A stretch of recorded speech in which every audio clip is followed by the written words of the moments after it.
Hello my lovely friends. It's so good to be back making another video, especially about something I'm so passionate about, which is Inktober. Last year I participated in Inktober for the first time, and it was something I had heard a lot about, but didn't know a ton about or really know how to participate, so I thought I'd make a little guide of my experience with Inktober and kind of how I'm planning to participate this year. So for those of you that don't know, Inktober was created by an artist named Jake Parker in 2009, and it's really all about creating in community. So the goal is to do one illustration or drawing in ink for every day in October. So 31 drawings in 31 days. I'm gonna just link the official website for Inktober down below. There's tons of information there. There's prompt lists if you're someone who likes to follow a prompt list, and ways for how to tag your art and follow others who are participating and all of that. But what I'm just going through here is the supplies I use. So I'm working in the Strathmore 500 series watercolor sketchbook. I also just ordered the Moleskine Art Plus sketchbook, which is what I used last year, and that's probably what I'll use this year.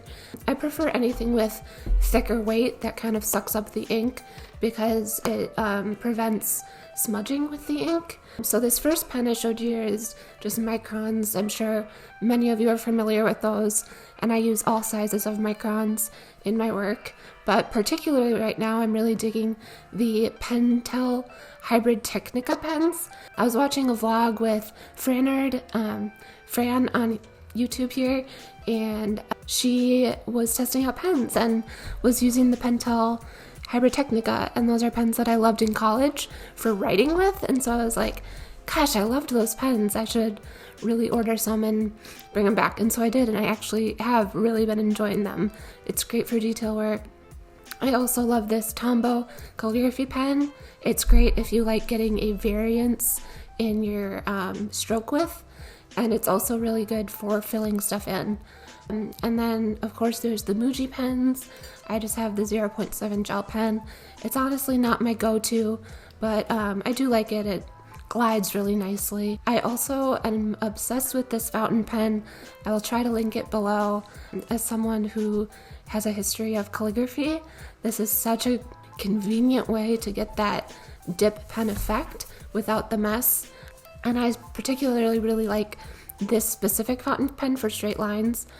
Yeah, I'll link it below. I really like this pen a lot, and I'm excited to incorporate that in my Inktober practice this year. And then finally, I do have a dip pen. Again, I was watching Fran, who has been using dip pens lately, and it re-sparked my love for dip pens. They just have such a great textural, interactive effect. You get like the scritchy scratch feeling and that like really fine control over upstroke and downstroke and line width.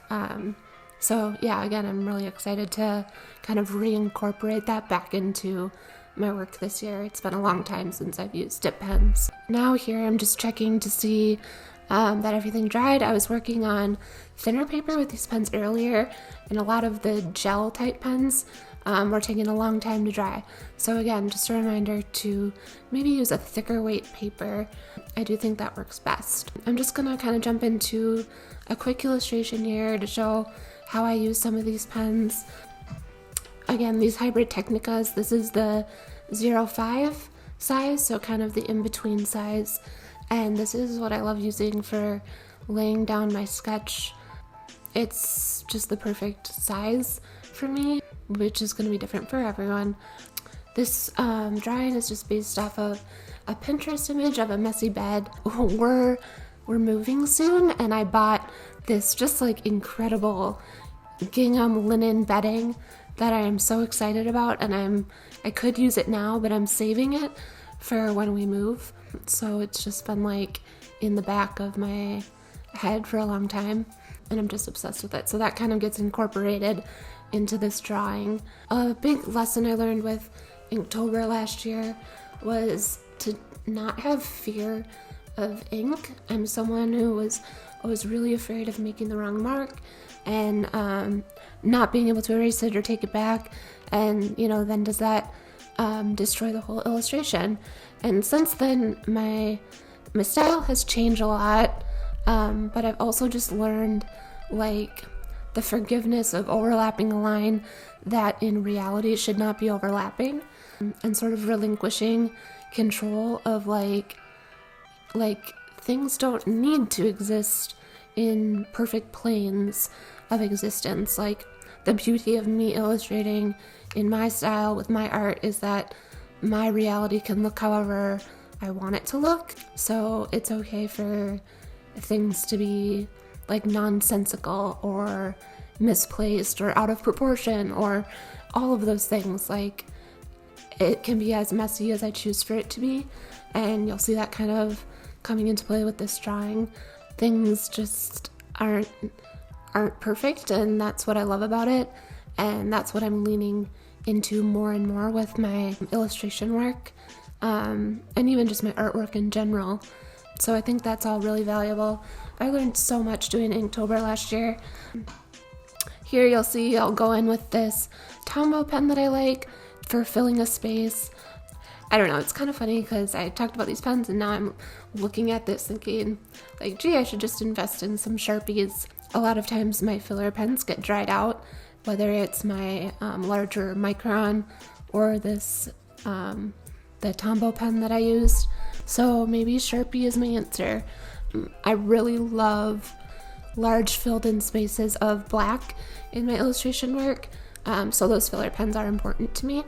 Here I'm going in with that really fine Pentel pen to do some line work, and this is what I'm like growing so much in with illustration. It's one thing to lay down a foundation of shapes, but to go in and add like texture and dimension and interest is where things get really fun for me.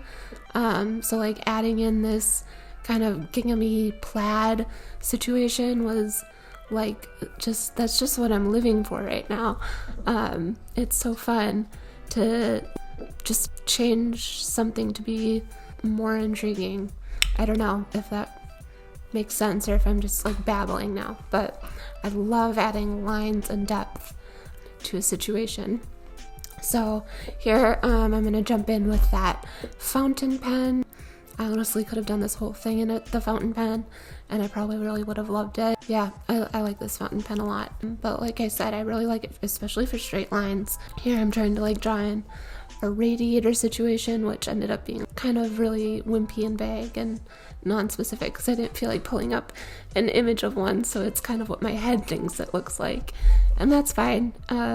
Here I'm realizing that this bed doesn't really make sense without a baseboard or a footboard, so I'm drawing a footboard and it like doesn't make sense and it's overlapping with the bedding, and who cares, That's like a lot of the letting go of reality. Who cares? It still gets the point across. It still gives the impression of what I'm trying to say, and perhaps is more interesting because of that overlap. Here I'm just going in and drawing floorboards, and again, this is the practice of how can I give the impression of floorboards without going through and like literally drawing out every line of a floorboard. So I'm giving the impression of that texture without literally drawing it, and that's interesting in itself, trying to figure out how to do that successfully. And that's kind of it for this illustration. I know it's not much, but what's great is this is an example of how you can sit down for 15 minutes for Inktober and like just produce something and push yourself to get creative. Despite all these supplies I talked about, you can participate with literally a ballpoint pen and a piece of printer paper. You can also create digitally. You could do it that way. I know that's kind of controversial in the Inktober world, but I think anyone who's coming to participate with the right heart and right intentions, you just can't go wrong. And so I really encourage you to give it a try. I adored my experience with this last year, and I just think it's worth seeing how it can push you and how you can grow in the experience. Go ahead and follow me on Instagram if you want to see my Inktober experience throughout the month of October. And follow me here. I'm going to try to upload a couple of Inktober sketch with me's throughout the month. So if that's something you enjoy, make sure to follow and make sure to subscribe. Thanks so much, guys. Bye.